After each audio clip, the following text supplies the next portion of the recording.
Hello. If one day you woke up, went to work, and suddenly discovered your boss had been replaced, how would you react? Would you carelessly continue working, thinking as long as someone pays you it's fine, or would you start getting suspicious of this new boss? In 2003, in London, UK, a logistics company witnessed exactly this kind of scenario. The old boss, a man of Indian descent, suddenly vanished overnight along with his entire family. The new boss showed up holding a transfer of ownership contract, leaving all the employees completely stunned and bewildered. As time went on, piece by piece, the truth was gradually revealed. No one could have guessed that behind this seemingly simple bait-and-switch scheme lay a terrifying secret. And most shockingly, the very thing that finally helped the police crack the case was a seemingly harmless sock. Today, let's dive into the Chohan family massacre. The main character of today's story is Mr. Amarjit Chohan, an Indian-born businessman. At the time of the murders, he was 45 years old. He lived in London, UK, with his beautiful wife Nancy, who was 21 years his junior, and his mother-in-law, Charanjit. The family also had two adorable little angels, and one 8-month-old boy named Devinder and a 2-month-old baby boy named Ravinder. Mr. Chohan was an incredibly hard-working, practical, and capable man. In his middle age, his career had reached its peak. He owned a logistics company called Seba Freight in Heathrow, London, specializing in importing fruit. The company was worth up to £5 million. To give you an idea, £5 million at that time was equivalent to about 180 billion VND. Mr. Chohan was very friendly, approachable, and treated his employees extremely well. Everyone adored him, and the atmosphere at the company always felt like a big, united, and happy family. Despite having a stable and prosperous life in London, Nancy, Mr. Chohan's wife, was always nostalgic about life in India. She even believed the quality of education in India was better than in the UK, and she wanted to raise her 2 kids in her homeland. Nancy also had an older brother named Ankar Verma, who was living in New Zealand. The siblings had a very close bond. They called each other almost every day. Mr. Chohan deeply respected and loved his wife. He told Nancy that if she wanted to go back to India, he could sell the company and the whole family would move back there together. And just like that, Mr. Chohan began looking for a suitable buyer for his company. Sometimes he would half-jokingly tell his close employees that one day he might sell the company and take his whole family back to their roots in India. But no one could have expected that this simple wish of Mr. Chohan's would inadvertently lead him to a tragic end, or in other words, bring about his own doom. In January 2003, right during the logistics industry's peak season, a middle-aged man named Kenneth Regan came to Seba Freight looking for a job. Kenneth was a funny, articulate, and very straightforward guy. He blatantly told Mr. Chohan that he had served time in prison for tax issues, and after getting out, finding a job had been pretty tough. Mr. Chohan and Kenneth hit it off right away. They clicked and got along great. Mr. Chohan decided to give Kenneth a chance, and just like that, Kenneth became a driver for Seba Freight. However, Kenneth's dark past was much more serious than simple tax evasion. Kenneth used to run another logistics company, but that company was just a front, a cover for him to smuggle drugs. Kenneth had extensive connections with many drug dealers in London. In the mid-90s, Kenneth made a ton of money, practically swimming in cash. When he was riding high, Kenneth went everywhere carrying a small briefcase stuffed with cash, but the good times didn't last. In July 1998, Kenneth was arrested for smuggling 25 kilos of illegal substances. Initially, he was sentenced to 18 years in prison, but because Kenneth snitched on 12 of his accomplices, his sentence was eventually reduced to 4 years, and he got out in 2002. After his release, Kenneth was dead broke, without a penny to his name. He was harboring ambitions to make a comeback. To get back into his old trade, he asked around through various channels and found out about Mr. Chohan's logistics company, Seba. An established, reputable logistics company like that was the perfect cover for Kenneth's dirty deals. And so, he set in motion a massive scheme to trap Mr. Chohan. On one hand, Kenneth told Mr. Chohan that he knew some buyers interested in acquiring Seba freight. If Mr. Chohan wanted to sell, he could help arrange a meeting. On the other hand, Kenneth reached out to a woman named Belinda Bruin. Before going to prison, Kenneth had relentlessly pursued Belinda for years. Right from the start, Belinda sensed that Kenneth was up to no good, so she always acted cold and wasn't very receptive to him. In early 2003, after joining Seba Freight, Kenneth went to see Belinda, dead. He told her he was about to buy a logistics company and asked if she wanted to be its general manager. At the time, Belinda was a single mom with 2 kids, carrying a heavy financial burden. Every month, she had to worry about her mortgage payments, leaving her breathless. Kenneth offered incredibly tempting initial terms.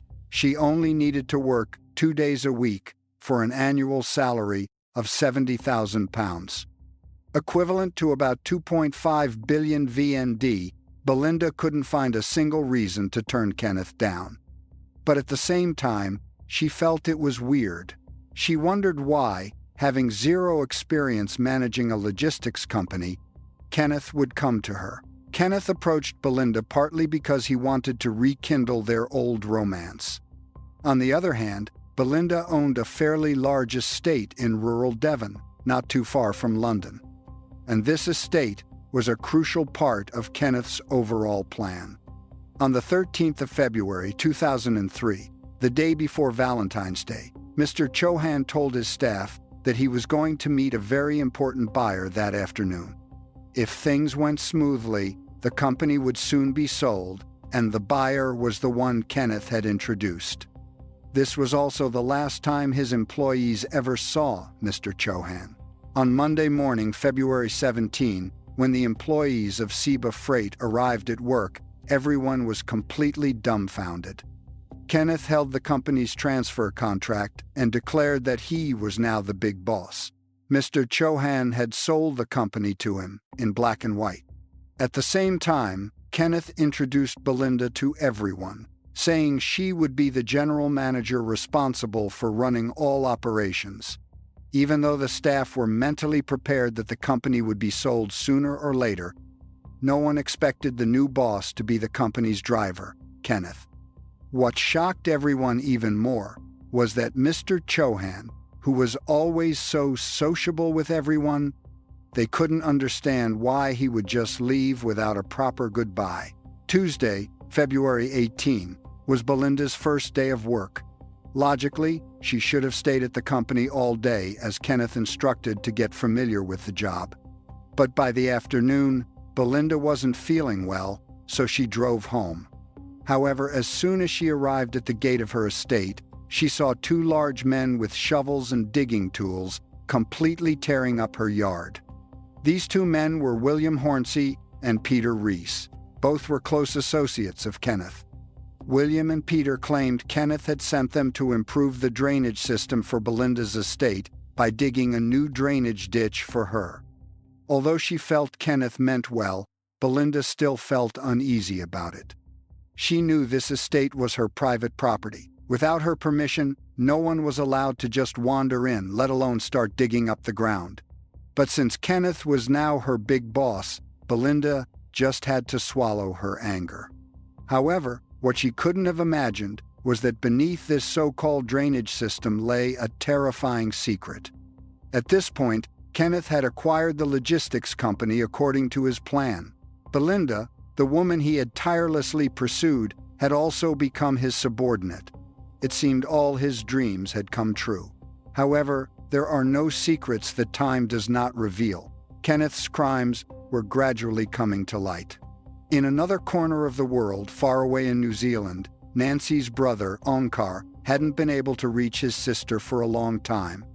Onkar had planned to visit his sister's family in London, UK, in early 2003, but since February 15, his calls to his sister's and mother's cell phones had gone unanswered. So, he contacted the London police and filed a missing persons report. Initially, the police investigated the Chohan family's neighbors as well as company employees. Because Mr. Chohan had previously mentioned multiple times that he wanted to sell the company and move back to India, when the whole family disappeared, everyone naturally assumed they had moved to India. Because of this, the police didn't pursue the investigation further. But Nancy's brother, Onkar, didn't buy the police's conclusion because he knew his sister and mother would never suddenly move to India without saying goodbye. Nor would they go this long without contacting him. Onkar flew to London, wanting to investigate the whole thing clearly himself.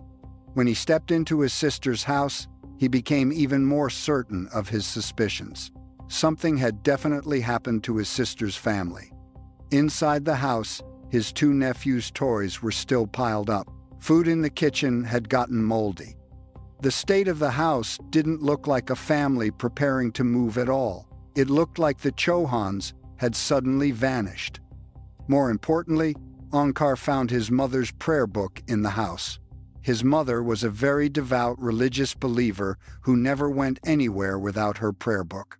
Onkar contacted the London police once again.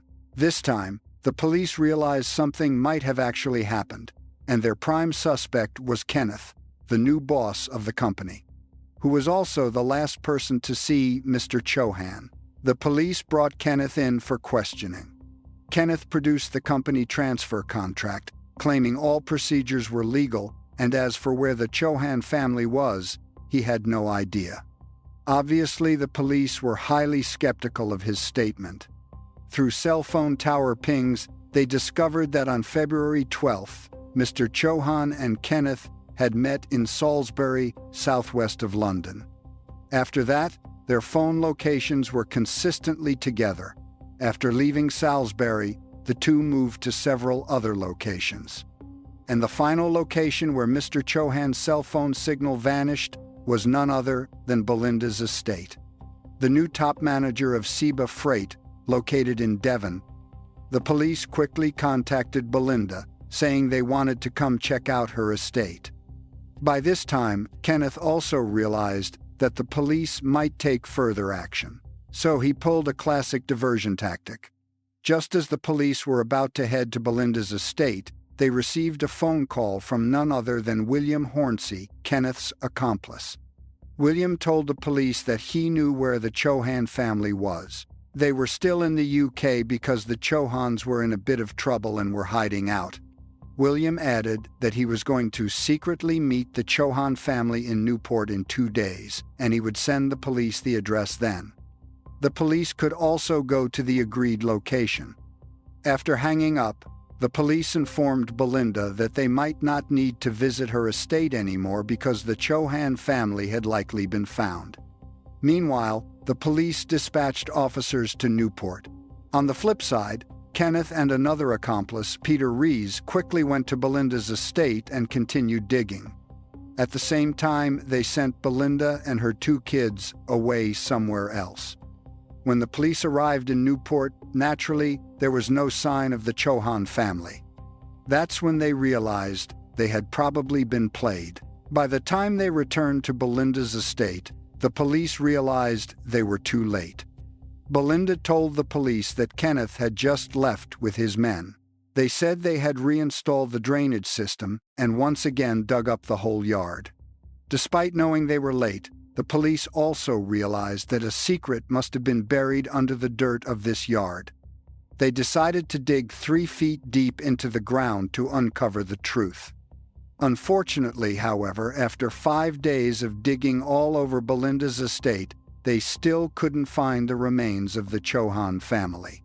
Just as the case was hitting a dead end, in April 2003, 2 months after the family of 5 went missing, a father and son out kayaking discovered a body drifting near the coast of Bournemouth, about 150 kilometers from London. Police quickly rushed to the coast. The body had been soaked in seawater to the point it was unrecognizable. The victim's face was wrapped in multiple layers of duct tape. After examination, the police confirmed the victim was Mr. Chohan, the patriarch of the Chohan family. Once the body was found, the case rapidly escalated from a missing persons investigation to a murder case. Police once again sent teams to Belinda's estate in an attempt to find more clues. This time, they expanded their digging area. A few days later, they dug up some Indian-style jewelry, baby items, and some human hair. At this point, the overall picture of the case was basically clear. On February 12th, Kenneth said he was going to introduce a buyer for the company to Mr. Chohan, using that opportunity to lure him out and find a way to make him sign the transfer contract. Once successful, Kenneth killed him to silence him. Then he thought of Mr. Chohan's family. If he didn't deal with them at the same time, they would definitely come looking for Mr. Chohan, causing unnecessary trouble. After murdering the entire family of 5, Kenneth used the excuse of wanting to rebuild the drainage system at Belinda's estate, and along with his 2 accomplices buried the bodies of the entire family of 5 there. Later, as the police started getting suspicious, Kenneth pulled another bait-and-switch to distract the police, digging the bodies out of Belinda's estate and dumping them into the sea. Not long after Mr. Chohan's body was found, the body of Nancy, his wife, was also discovered by some fishermen on the coast. When Nancy's brother, Onkar, received the notification from the police, he insisted on going to the police station to identify the body. Even though the police told him that the body was severely decomposed and gruesome to look at, but Onkar still said, seeing the body because for it was not a baby sister. That's is greater than is greater than. Not long after, Nancy's mother's body was also found on the coast. Although by this time, Kenneth and his 2 accomplices, William and Peter, had been placed at the top of the police's suspect list. But up until that point, there wasn't any strong enough evidence to prove it was the 3 of them who murdered the Chohan family. Kenneth and William quickly fled to Europe. Meanwhile, Peter was stuck in the UK as the victims' bodies kept being discovered. Coupled with the police's suspicion, Peter suffered a mental breakdown. Under immense psychological pressure, Peter confessed everything to a close friend, Wendy Betts. Peter claimed he didn't take part in the killings. It was Kenneth, acting like an inhumane maniac, who murdered the Chohan family. He and William only participated in disposing of the bodies. Hearing all of this, Wendy was completely shocked. She couldn't believe the man standing in front of her could be involved in such a brutal case. As soon as Peter left, Wendy immediately tipped off the police. The police promptly arrested Peter, but faced with their interrogations, Peter still refused to say a word. 2 months later, with the help of Belgian police, Kenneth and William were also arrested and extradited back to the UK. At this point, all 3 suspects were in custody. But the problem was all 3 denied the charges against them, stating the deaths of the Chohan family had nothing to do with them. In a situation without any hard evidence, how were the police going to convict them?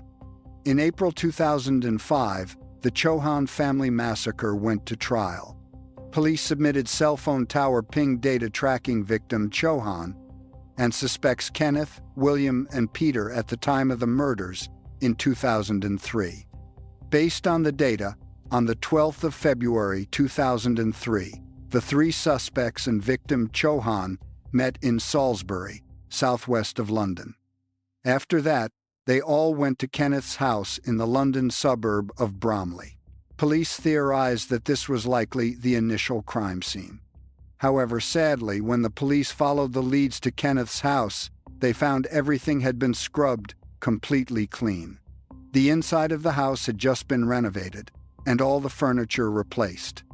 The police couldn't find a single clue of value. However, suspect William's son personally turned over a very crucial piece of evidence to the police: a printer and 10 blank sheets of paper signed by the victim Chohan. William's son had found these items in William's suitcase. Police believed that victim Chohan was likely kidnapped and taken to Kenneth's place. There, the 3 killers forced Chohan to sign the company transfer contract. They then forced him to provide a few extra backup signatures on blank paper so the killers could forge other documents later. Once they had the contract and the signatures, they didn't hesitate to murder Chohan and then eliminated Chohan's wife, mother-in-law, and his 2 young children. However, the police couldn't pinpoint the exact time and place where Chohan's wife Nancy, Nancy's mother, and the 2 kids were murdered. Yet, all the cell phone location data, Chohan's signatures, along with some belongings and hair belonging to the victim's family dug up from Belinda's estate, could only prove that Kenneth, William, and Peter were involved in the deaths of the Chohan family, but couldn't outright prove they were the actual killers. The judge and jury needed a crucial piece of physical evidence to prove he was murdered and that the 3 suspects were present at the scene. And no one could have guessed that this vital piece of evidence would be provided by the deceased man himself, Chohan. Because to a professional forensic pathologist, the body itself speaks. When Chohan's body was found and the medical examiner performed the initial autopsy, they removed a sock from Chohan's right foot. At the time, they didn't examine it closely and simply tossed it into an evidence bag. Just like that, over a year passed. When the police re-examined the evidence, they made a shocking discovery. This time, they carefully turned the sock completely inside out. And unbelievably, they found an A4 piece of paper, folded multiple times, hidden inside the sock. The paper and the sock had both been soaked in seawater for a long time. But when forensics carefully unfolded the paper, they found it clearly had Kenneth Regan's name and home address on it, the exact location police theorized was the initial crime scene. This A4 paper was a notice from a property management company sent to Kenneth, dated the 12th of February, 2003, the exact day Chohan went missing. Police theorized that before being murdered, Chohan might have anticipated that something bad was going to happen to him, hoping only to leave behind some clues about his killers. He took advantage of a moment when Kenneth wasn't paying attention, grabbed a notice from the property management company with Kenneth's name on it, and stuffed it into his sock. And this very sock played a pivotal role in convicting the killers because it proved that in the final moments of his life, Chohan was inside Kenneth's house. At this point, the truth of the case was completely brought to light. But the single most tragic part of this case is that the remains of Chohan's 2 young children have never been found. Nancy's brother, Onkar, for a very long time, could not accept the deaths of his sister's family. He blamed himself deeply, saying he should have come to the UK sooner to visit his sister's family. If he had been there, he would have definitely tried his absolute best to stop all of this from happening. The last time Onkar saw his sister's family was in a video. He hadn't even had the chance to hold his newborn nephew yet. And I could see in the video the family celebrating life and the kids playing is greater than. In the end, after a 9-month trial, Peter was sentenced to 23 years in prison, while Kenneth and William were handed 5 life sentences. They will rot in prison forever. This brutal case is closed, with a fitting sentence for the vicious killers, but the pain and loss still remain. A family of 5, with simple dreams of a new life, was wiped out entirely because of the bottomless greed and cruelty of someone they trusted. A tiny, seemingly insignificant sock ended up becoming the ultimate speaking piece of evidence, uncovering the horrifying truth and helping justice be served. However, the greatest anguish still haunts Onkar and all of us.